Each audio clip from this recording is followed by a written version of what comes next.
Silakan duduk Bapak Ibu. Shalom semua, shalom. Selamat sore, masih sore ya. Puji nama Tuhan, suatu kehormatan bisa melayani pemberitaan firman Tuhan di tempat ini. Saya di sini wajah baru tapi stok lama. Kenapa saya katakan wajah baru? Baru pertama kali saya ke sini. Kenapa saya katakan stok lama? Saya melayani di GBI Lipo Cikarang. Jadi kita sama-sama di Rayon 8. Nah, di Lipo Cikarang saya sudah sekitar 26 tahun saya melayani di ibadah yang pagi. Nah, puji nama Tuhan. Terima kasih untuk Pak Yohanes, Bu Rita dan juga seluruh tim pengembalaan buat kepercayaan diberikan. Nah, sekasih dalam Tuhan. Sebagaimana kita ketahui di tahun 2024 ini, kalau kita lihat penanggalan Ibrani, bukan berarti kita mau jadi ke Yahudi-Yahudian, bukan. Itu tahun Pei Dalet dilambangkan dengan gambar sebuah pintu. Topik firman Tuhan pada sore hari ini adalah rahasia membuka pintu kasih karunia. Oh ya, saya mau kenalan dulu. Kalau enggak kenalan, enggak dikenal. Bukan tak kenal maka tak sayang, enggak. Kalau enggak kenalan, ya enggak dikenal. Nama lengkap saya Ong Handoko Kurniawan. Depannya ada ongnya, itu enggak boleh diilangin. Saya berasal dari Surabaya. Saya sudah menikah, anak saya 2 laki-laki dari tahun 95. Saya tinggal di Lipo Cikarang, lahir baru di GBI Lipo Cikarang sampai dengan hari ini melayani di sana. Nah, sekasih dalam Tuhan, mari kita kembali ke firman Tuhan. Dilambangkan dengan sebuah pintu. Pintu ini bicara tentang pintu kasih karunia. Apa yang dimaksud dengan pintu kasih karunia? Rahasia membuka pintu kasih karunia. Bicara tentang kasih karunia, bicara tentang sesuatu hal yang Tuhan anugerahkan, Tuhan berikan dalam kehidupan orang percaya, di mana kalau dengan kekuatan kita tidak akan mampu meraihnya. Nah, kita akan belajar dari salah satu tokoh yang ada di dalam Alkitab. Saudara, Alkitab mencatat ada seorang pribadi yang sangat rajin beribadah. Kita buka di 1 Samuel 1. Kalau kita baca di 1 Samuel 1 dari 1 ayat sampai dengan 5, disebutkan di sana bahwa Elkana adalah pribadi yang rajin beribadah kepada Tuhan. Alkitab mencatat, perhatikan baik, dari tahun ke tahun ia bersama keluarganya itu selalu pergi untuk menyembah Tuhan, mempersembahkan korban kepada Tuhan di rumah Tuhan di Silo. Elkana mempunyai 2 orang istri, yang satu bernama Hana, satunya lagi Penina. Nah, Penina memiliki anak, tapi Hana tidak. Di kalimat terakhir firman Tuhan dikatakan di ayat yang kelima, sebab Tuhan telah menutup kandungannya. Nah, saudara ingat baik-baik ini, Tuhan telah menutup kandungannya. Artinya apa? Hana tidak memiliki anak itu karena kehendak Tuhan. Hana tidak memiliki anak karena itu adalah bagian dari rencana Tuhan atas kehidupannya. Sekasih dalam Tuhan, mari kita lihat 5 hal yang kita bisa pelajari dari kehidupan Hana. Kita masuk di ayat 6 dan 7. Kita baca sama-sama yuk dengan suara keras ayat 6 dan 7. 2, 3. Tetapi madunya selalu menyakiti hatinya supaya ia gusar karena Tuhan telah menutup kandungannya. Ayat 7. Demikianlah terjadi dari tahun ke tahun setiap kali Hana pergi ke rumah Tuhan. Penina menyakiti hati Hana sehingga ia menangis dan tidak mau makan.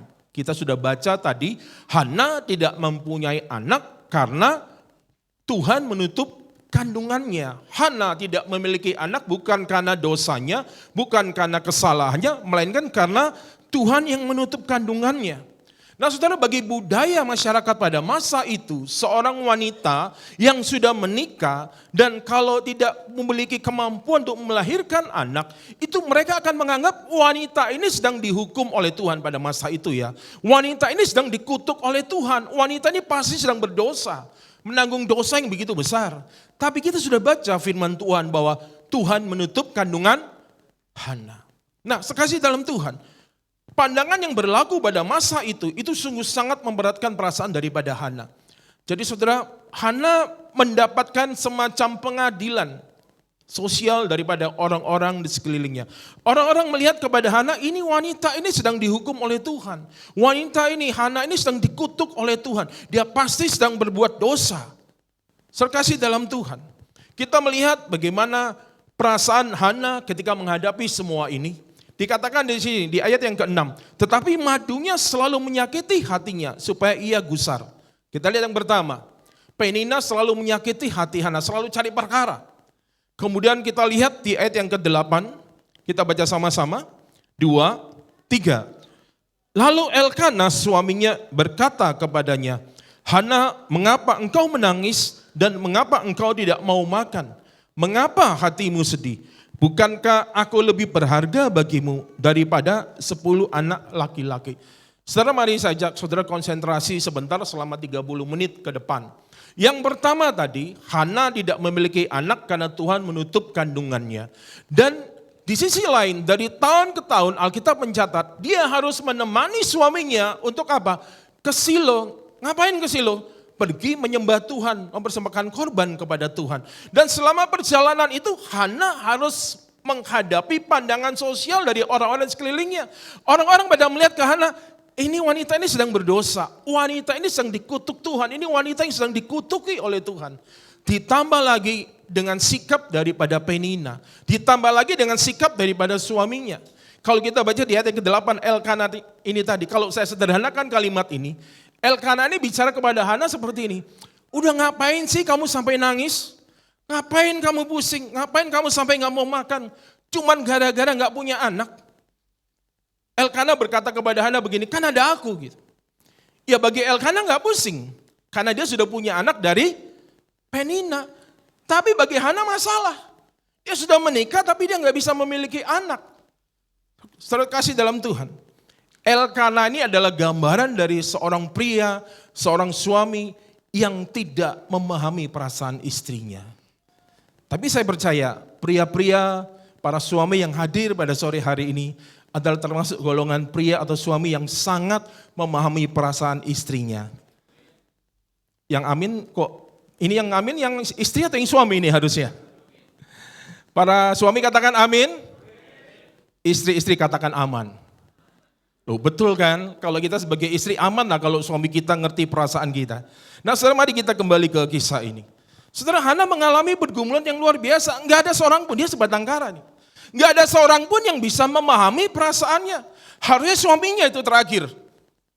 Tapi dari suaminya pun dia enggak dapat penghiburan, enggak dapat kekuatan. Malah suaminya dianggap sepele perkara memiliki anak. Udahlah, enggak usah pusing.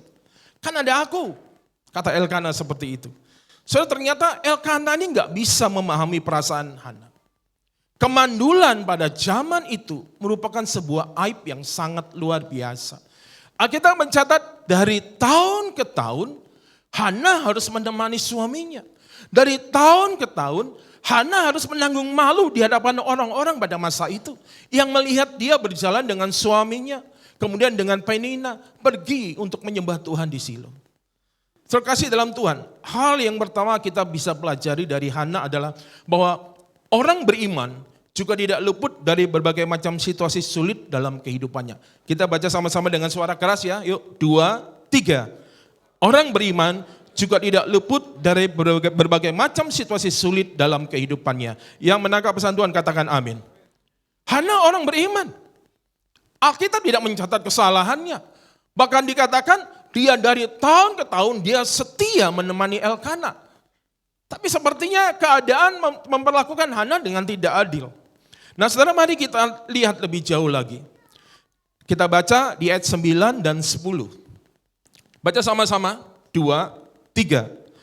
Pada suatu kali setelah mereka habis makan dan minum di Silo, berdirilah Hana, sedang Imam Eli duduk di kursi dekat tiang pintu bait suci Tuhan. Dan dengan hati pedih, ia berdoa kepada Tuhan. Sambil apa saudara?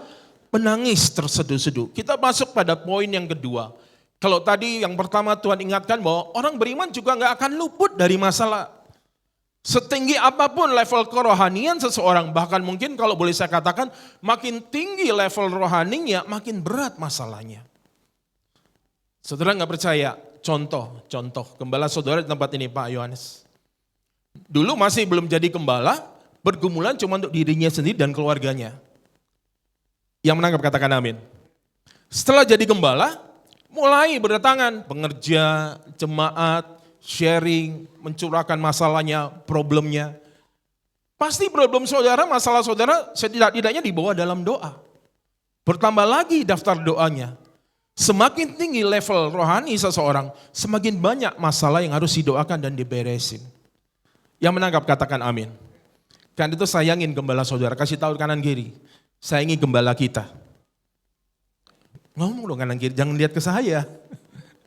Gembala kita artinya siapa? Ya Pak Yohanes lah, beserta Ibu. Nah kita kembali ke firman. Saudara, kita belajar dari Hana. Ia berdoa kepada Tuhan. Artinya apa?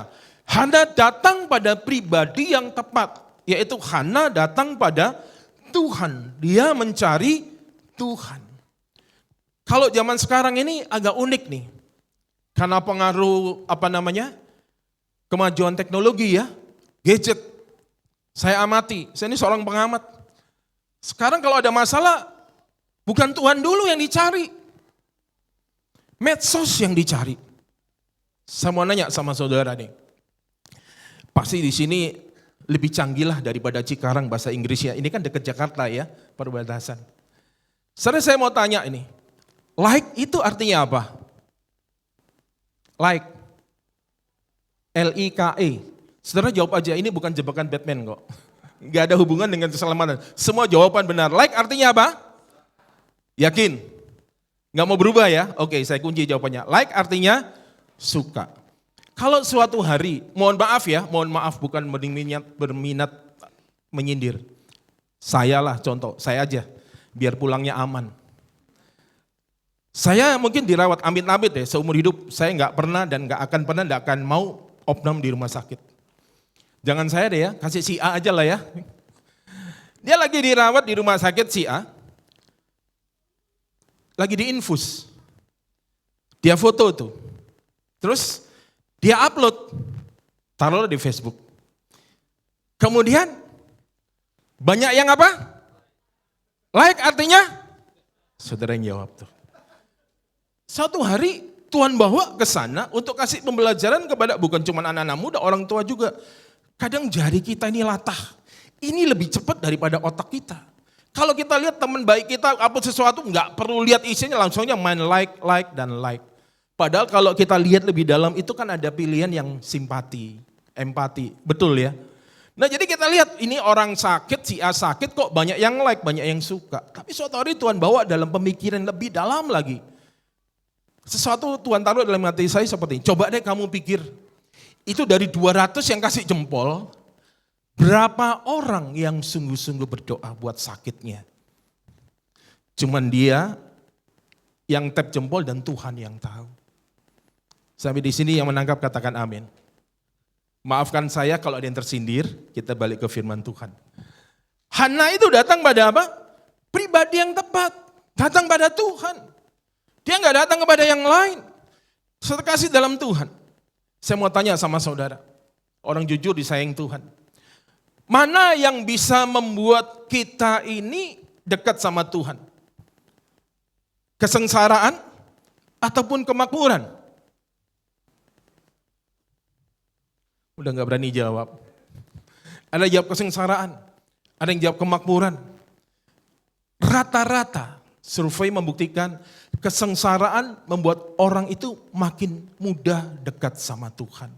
Kalau kemakmuran, kekayaan agak sulit Pak. Contoh, seumur-umur gak pernah tabungan itu lebih dari 100 juta. Contoh, satu hari dapat berkat 1 miliar. Apa yang ada di pikiran? Udah lama nih gak jalan-jalan. Apa yang ada di pikiran? Cari tiket murah. Apa yang ada di pikiran? Cari tour dan travel. Kemudian begitu ketemu, loh ini kok jadwal turnya ada hari Minggu di tengah-tengah. Wah gak bisa pelayanan ini. Mulai ada suara, gak apa-apa sesekali gak usah pelayanan. Kan kamu udah setia sekian tahun. Bahasa keren sekarang kita butuh apa? Healing. Bukan cuma jemaat, pengerja juga butuh healing. Itu contoh aja, contoh saudara. Bagaimana kemakmuran itu sangat sulit untuk membawa orang makin dekat sama Tuhan. Makin jauh iya, itu mulai tawar-menawar. Waduh mau jalan-jalan gak bisa ibadah. Gak apa-apa, di sana juga bisa ibadah cari gereja. Iya kalau ada, kalau gak ada gak apa-apa. bisa lewat ini ibadah. Saudara semua sudah ngalamin kemarin ya waktu COVID, kita kan nggak bisa ibadah. Ibadahnya kita nggak bisa onsite, semua lewat handphone. Banyak kendalanya kan lewat handphone, banyak banget. Yang pertama masalah apa? Sinyal.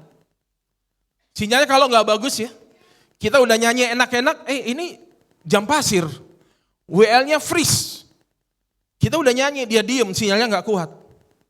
Giliran sinyal di rumah kuat, kuotanya habis. Belum lagi problem yang lain. Kalau punya ruangan khusus nggak apa-apa. Ruang tamu di situ, ruang keluarga di situ, anak-anak main di situ, mau ibadah di situ, nggak bisa konsentrasi. Beda dengan seperti sekarang. Saudara hadir ibadah secara onsite, mau tidak mau, saudara dipaksa, kita dipaksa untuk apa? Fokus pada Tuhan. Selama kurang lebih 1 sampai 1,5 jam. Serkasi dalam Tuhan. Yang kedua kita belajar, Hana datang pada pribadi yang tepat. Saudara kasih dalam Tuhan, mari kita baca sama-sama. Berikutnya next. Saudara, mari kita lihat. Setelah Hana datang berdoa kepada Tuhan, ternyata ada hal yang lain yang Hana perbuat. Kita baca di ayat 11. Baca sama-sama. 2, 3. Kemudian bernasarlah ia, katanya, Tuhan semesta alam, jika sungguh-sungguh engkau memperhatikan sengsara hambamu ini dan mengingat kepadaku dan tidak melupakan hambamu ini, tetapi memberikan kepada hambamu ini seorang anak laki-laki, maka aku akan memberikan dia kepada Tuhan untuk seumur hidupnya dan pisau cukur tidak akan menyentuh kepalanya. Hana datang pada Tuhan, dia bukan cuma sekedar berdoa, tapi Hana ini bernasar. Apa ini maksud dengan nasar? Hana itu berjanji kepada Tuhan. Dia akan serahkan anak kalau dia mendapatkan anak daripada Tuhan. Saudara perhatikan, nasar itu datangnya dari kita, nasar itu inisiatifnya dari kita, bukan Tuhan yang minta. Yang menanggap katakan amin. Kalau Ishak itu Tuhan yang minta. Jelas itu Tuhan yang minta. Bukan Abraham yang bernasar. Tetapi bicara tentang ini, Hana bernasar, inisiatif datangnya dari Hana. Mari kita lihat saudara, di ayat 12 dan 13. Ketika perempuan itu terus-menerus berdoa di hadapan Tuhan, maka Eli mengamat-amati mulut perempuan itu. Dan karena Hana berkata-kata dalam hatinya dan hanya bibirnya saja bergerak-gerak, tetapi suaranya tidak kedengaran, maka Eli menyangka perempuan itu mabuk. Saudara, Hana sungguh-sungguh berdoa di hadapan Tuhan. Untuk apa? Mohon anak. Dan apa yang terjadi? Kita baca sama-sama ayat 17 dan 18. 2, 3. Jawab Eli, pergilah dengan selamat dan Allah Israel akan memberikan kepadamu apa yang kau minta daripadanya. Sesudah itu berkatalah perempuan itu, biarlah hambamu ini mendapat belas kasihan daripadamu. Lalu keluarlah perempuan itu, ia mau makan dan mukanya tidak muram lagi. Saudara, akhirnya Hana beroleh kelegaan, dia mendapatkan jawaban melalui Imam Eli bahwa dia akan beroleh anak sehingga Hana mau makan. Hal yang kedua kita bisa pelajari adalah saat masalah datang, maka reaksi yang paling tepat, kita baca sama-sama yuk, 2, 3. Saat masalah datang, reaksi dan sikap yang paling tepat bagi orang percaya adalah datang sembahyang pada Tuhan. Kasih tepuk tangan buat Tuhan. Setelah sampai di ayat yang ke-18 kita baca, kita sudah tahu Hana sudah dapat jawaban dari Tuhan bahwa dia akan beroleh anak. Dan apa yang terjadi saudara? Kita baca di ayat 19 dan 20. Baca sama-sama, 2, 3. Keesokan harinya bangunlah mereka itu pagi-pagi, lalu sujud menyembah di hadapan Tuhan. Kemudian pulanglah mereka ke rumahnya di Rama. Ketika Elkana bersetubuh dengan Hana istrinya, Tuhan ingat kepadanya. Ayat 20, maka setahun kemudian mengandunglah Hana dan melahirkan seorang anak laki-laki. Ia menamai anak itu Samuel, sebab katanya, aku telah memintanya daripada Tuhan. Ayat 19 di kalimat terakhir dikatakan Tuhan ingat kepadanya. Saudara, ini sangat luar biasa. Saya percaya pada zaman itu banyak orang yang berdoa kepada Tuhan. Demikian juga pada masa kini. Tapi Alkitab mencatat dengan jelas Tuhan ingat kepadanya. Tuhan ingat pergumulan Hana. Tuhan peduli kepada pergumulan Hana. Di antara kita yang hadir pada sore hari ini, banyak di antara kita yang sudah berdoa kepada Tuhan. Yes. Tuhan dengar. Tapi yang jadi masalah, hanya orang-orang tertentu yang doanya, pergumulannya mendapatkan perhatian khusus daripada Tuhan. Seperti Hana. Nah, kita akan telusuri lebih lanjut. Apa yang membuat Tuhan ingat pada pergumulan Hana? Apa yang membuat Hana ini begitu spesial di mata Tuhan? Sehingga Tuhan ingat kepada masalahnya, Tuhan ingat kepada problemnya. Pada zaman itu, tentunya yang tidak bisa memiliki anak bukan cuma Hana seorang. Tapi Alkitab mencatat dengan jelas Tuhan ingat kepadanya, Tuhan ingat problem Hana, Tuhan menaruh perhatian khusus pada masalah Hana. Setelah jawabannya ada di 1 Samuel 1 ayat 7. Apa yang menyebabkan Tuhan ingat pada pergumulan Hana? Kita baca sama-sama yuk. 2, 3. Demikianlah terjadi dari tahun ke tahun. Setiap kali Hana pergi ke rumah Tuhan, Penina menyakiti hati Hana sehingga ia menangis dan tidak mau makan. Tadi kita sudah baca di depan ya. Hana tidak memiliki anak karena Tuhan yang menutup kandungannya. Dan pada masa itu wanita yang tidak bisa memiliki anak atau keturunan dianggap sebagai sedang dikutuk ataupun menjalani hukuman oleh Tuhan. Orang-orang melihat Hana itu dengan sikap sudut pandang yang melihat ini orang lagi dihukum Tuhan. Ini orang lagi dikutuk Tuhan. Kita bisa bayangkan bagaimana perasaan Hana dari tahun ke tahun dia harus alami semua itu. Saya mau tanya sama saudara, kalau kita ibadah, kalau kita cari Tuhan, kita ibadah, apa sih yang kita harapkan? Minimal apa? Damai sejahtera. Yang setuju katakan amin. Oh iya. Buat apa kita datang ibadah kalau kita nggak dapat damai sejahtera malah dapat keributan? Setelah kita kembali ke Hana, dari tahun ke tahun dia setia menemani suaminya. Dari tahun ke tahun dia diperlakukan dengan tidak adil oleh keadaan. Dari tahun ke tahun dia tetap menemani Elkana. Seharusnya dia bisa menolak dan berkata kepada Elkana, aku tidak mau menyertai engkau lagi. Buat apa aku pergi cari Tuhan kalau Tuhan perlakukan hidupku dengan tidak adil? Hana nggak bersalah, dia nggak bikin dosa, tapi Tuhan menutup kandungannya. Saudara, seringkali hidup kita ini seperti Hana. Kita sudah beribadah sungguh-sungguh, udah doa sungguh-sungguh, tapi kayaknya Tuhan nggak adil. Kayaknya Tuhan nggak adil sama kita. Kayaknya Tuhan pilih kasih. Saudara, Hana sebenarnya dia punya hak untuk berkata kepada Elkana, bahkan mungkin komplain sama Tuhan. Tuhan, aku nggak mau lagi pergi ke Silo. Lebih baik aku tinggal di sini. Buat apa aku pergi kalau di sepanjang perjalanan Penina menyakiti aku? Buat apa aku pergi kalau sepanjang perjalanan orang-orang itu menghukum dengan cara pandang mereka? Buat apa aku pergi ke Silo kalau suamiku sendiri tidak bisa memberikan support dan dukungan kepadaku? Tapi Hana tidak lakukan itu. Alkitab mencatat dari tahun ke tahun Hana tetap setia menemani suaminya. Hal yang ketiga kita bisa belajar dari Hana, yaitu kita baca sama-sama dengan suara keras. 2, 3. Tetap setia kepada Tuhan meskipun diperlakukan tidak adil oleh keadaan. Kasih tepuk tangan yuk buat Tuhan. Hana mungkin gambaran dari sebagian di antara saudara hari-hari ini. Ini yang Tuhan taruh dalam hati saya. Kita sudah bereskan dosa kita di hadapan Tuhan. Kita sudah selesaikan semua masalah kita di hadapan Tuhan. Kita sudah hidup kita sudah lurus, sudah benar di hadapan Tuhan. Ibadah sudah sungguh-sungguh, doa sudah sungguh-sungguh, baca firman sudah sungguh-sungguh. Tapi kayaknya Tuhan masih nggak adil buat kita. Keadaan ini nggak adil. Belum ada solusi buat masalah kita. Belum ada solusi, belum ada jalan keluar buat masalah kita. Hidup kita bukannya makin diangkat tapi makin terpuruk. Kita bukannya makin dipulihkan tapi makin dihina oleh sekeliling kita. Ingat kisah Hana. Kurang apa Hana? Dia setia menemani suaminya.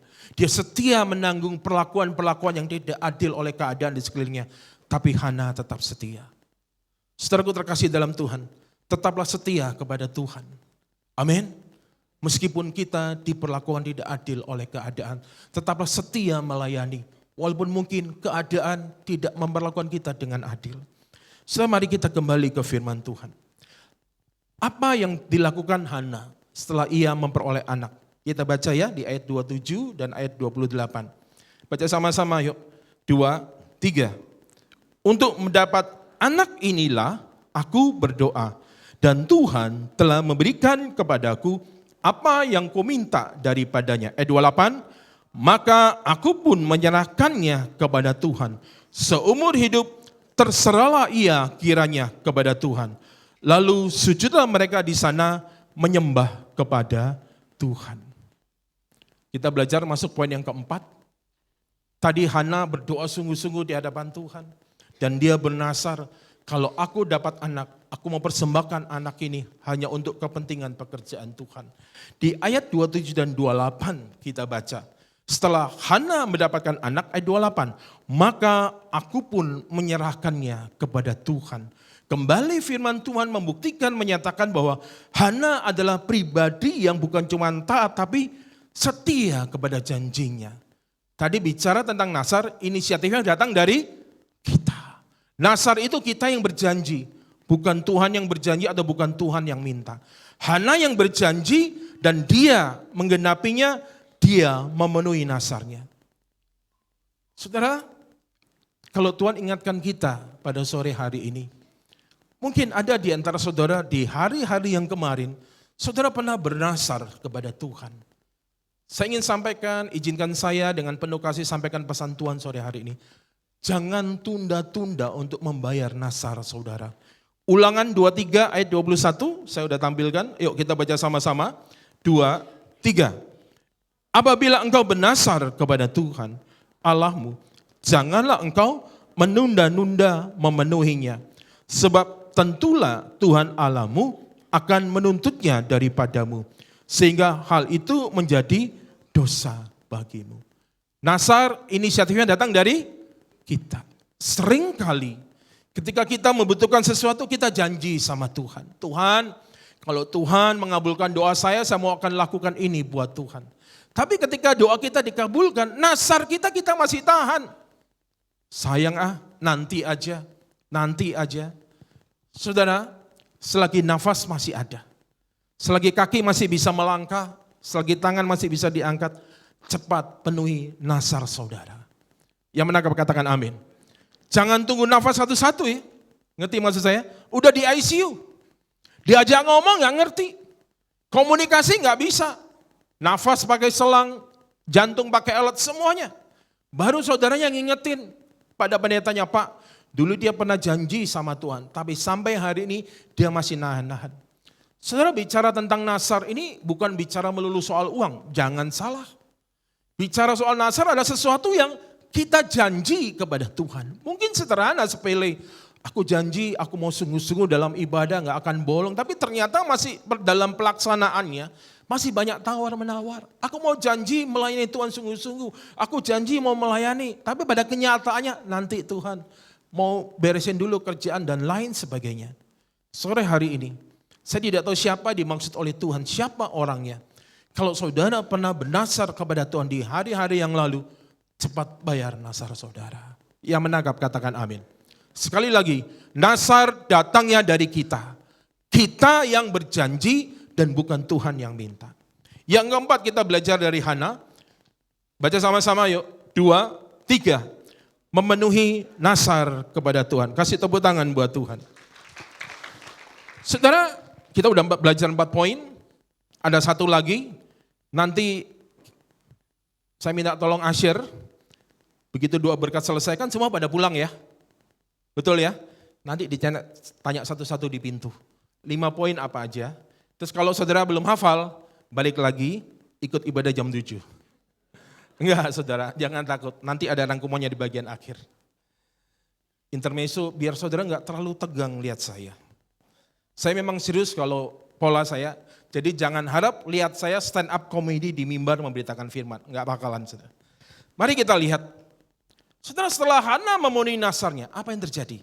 Kita baca yuk di ayat 1 Samuel 2 ayat 20. Semua sudah ada di layar nih. Kita baca sama-sama. 20 dan 21. 2, 3. Lalu Eli memberkati Elkana dan istrinya. Katanya, Tuhan kiranya memberikan keturunan kepadamu dari perempuan ini, pengganti yang telah diserahkannya kepada Tuhan. Sesudah itu pulanglah mereka ke tempat kediamannya. Ayat 21, dan Tuhan mengindahkan Hana sehingga dia mengandung dan melahirkan 3 anak laki-laki dan 2 anak perempuan lagi. Sementara itu makin besarlah Samuel yang muda itu di hadapan Tuhan. Satu poin yang pertama yang penting kita belajar tadi, kenapa Tuhan menaruh perhatian khusus kepada pergumulan Hana. Karena Hana tetap setia kepada Tuhan, sekalipun diperlakukan dengan tidak adil oleh keadaan. Katakan amin.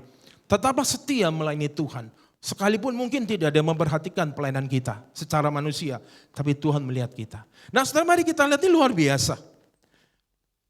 Kalau kita baca sebelum 1 Samuel 2 ayat 20, ayat-ayat sebelumnya, kan gak ada cerita bahwa Samuel akan diganti oleh Tuhan. Betul ya?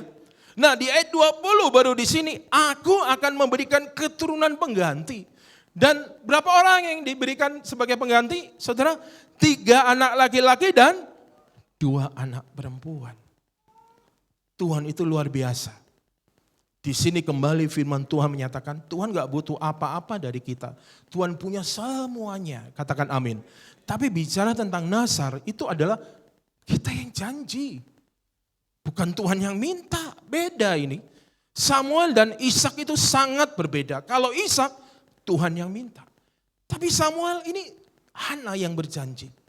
Nah, saudara, apa yang menyebabkan Tuhan itu mengindahkan Hana sehingga memberikan keturunan pengganti Samuel? Harusnya Tuhan gak punya kewajiban untuk mengganti, betul ya? Karena Tuhan gak pernah minta. Hana yang berjanji. Tuhan gak perlu ganti, gak apa-apa. Tapi di sini Alkitab mencatat Tuhan ganti dengan 3 anak laki-laki dan 2 anak perempuan. Jawabannya di 1 Samuel 2 ayat 18 dan 19. Kita baca sama-sama. 2, 3. Adapun Samuel menjadi pelayan di hadapan Tuhan. Ia masih anak-anak yang tubuhnya berilitkan baju efod dari kain lenan. Setiap tahun ibunya membuatkan dia jubah kecil dan membawa jubah itu kepadanya. Apabila ia bersama-sama suaminya pergi mempersembahkan korban sembelihan tahunan.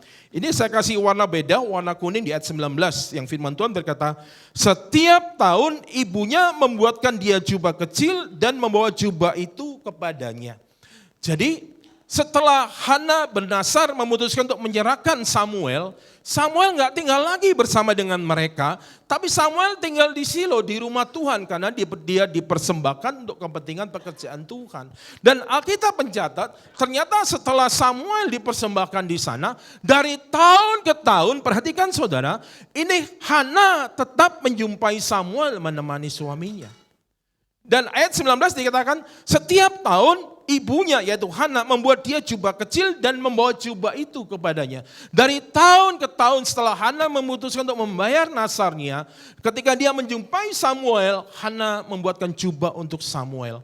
Hal ini menunjukkan apa? Ketulusan hati Hana dalam membayar nasarnya. Dia sama sekali tidak menyesali keputusannya.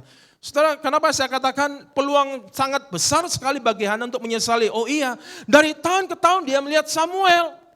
Ini gara-gara anak dia dilecehkan, gara-gara anak dia dipandang sebagai wanita yang terkutuk. Sekarang dia dapat anak, dia harus persembahkan buat kepentingan pekerjaan Tuhan. Kemudian dia melihat Samuel makin lama makin besar, makin cakep, makin terampil. Sama sekali tidak timbul penyesalan dalam hati Hana. Itu bisa nampak, bisa kita lihat dari apa? Sikap Hana yang Alkitab mencatat. Dari tahun ke tahun Hana datang dan dia membuatkan jubah untuk Samuel. Itu ketulusan hati yang luar biasa daripada seorang Hana. Apa yang kita bisa pelajari di poin yang terakhir dari sikap Hana ini? Kita baca sama-sama dengan suara keras berikutnya. Yuk, 2, 3. Tuhan memberkati dan mengembalikan setiap bagian yang dipersembahkan dengan ketulusan hati bagi pekerjaan Tuhan. Kasih tepuk tangan buat Tuhan. Saya berdoa buat saudara yang mendengarkan pesan Tuhan di ibadah yang keempat ini. Mungkin di hari-hari yang lalu saudara pernah mempersembahkan sesuatu buat kepentingan pekerjaan Tuhan. Buat rumah Tuhan di tempat ini. Dengar baik pesan Tuhan. Setiap bagian yang kita persembahkan dengan ketulusan hati, artinya apa? Kita nggak berharap Tuhan balas. Kita nggak berharap keuntungan dari situ.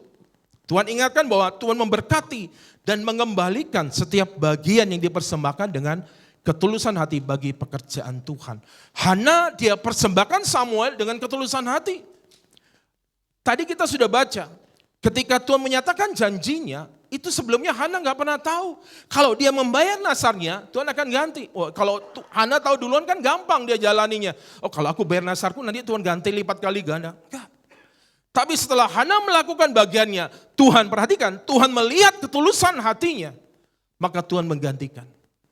Ketika kita melakukan bagian kita dengan memberikan persembahan untuk kepentingan pekerjaan Tuhan dengan ketulusan hati, tanpa ada embel-embel ingin dikenal, ingin terkenal, ingin diberkati lebih lagi dan lain sebagainya. Belajar dari Hana, Tuhan memberkati dan Tuhan mengembalikan setiap bagian yang kita persembahkan dengan ketulusan hati bagi kepentingan pekerjaan Tuhan. Kasih tepuk tangan yang meriah buat Tuhan kita. Pemusik semua boleh ke depan. Sudah di sini ya, udah di depan ya. Kayaknya pemusik ini juga stok lama ya Pak. Seperti saya. Nah saudara, mari kita lihat. Saya janjikan gak akan ditanya di pintu, tenang aja. 5 poin ini. Kita baca sama-sama dengan suara keras ya. Dari nomor 1, 2, 3, 4, dan 5. Worship leader, singer boleh langsung standby di atas. Yuk sama-sama dengan suara keras dari nomor 1, 2, 3. Orang beriman juga tidak luput dari berbagai macam situasi sulit dalam kehidupannya. Yang kedua, saat masalah datang, reaksi dan sikap yang paling tepat bagi orang percaya adalah datang sembahyang pada Tuhan. Yang ketiga, tetap setia kepada Tuhan meskipun diperlakukan tidak adil oleh keadaan. 4, memenuhi nasar kepada Tuhan. 5, dengan suara keras, Tuhan memberkati dan mengembalikan setiap bagian yang dipersembahkan dengan ketulusan hati bagi pekerjaan Tuhan. Kasih tepuk tangan buat Tuhan. Saudara kita semua bangkit berdiri. Sekarang terimalah berkat Tuhan. Kasih karunia berlimpah-limpah daripada Allah Bapa dalam anak yang tunggal Yesus Kristus. Persekutuan yang manis dengan Roh Kudus menyertai kita semua. Mulai hari ini sampai Tuhan datang menjemput kita di awan-awan dan bahkan sampai selama-lamanya. Yang percaya bersama-sama katakan amin. Betapa hebat, betapa kuat besar Allah kita. Dia percaya atas semua perbuatannya. Haleluya. Betapa kuat dahsyatnya Allah kita. Dia ternama Yesus Raja segala raja.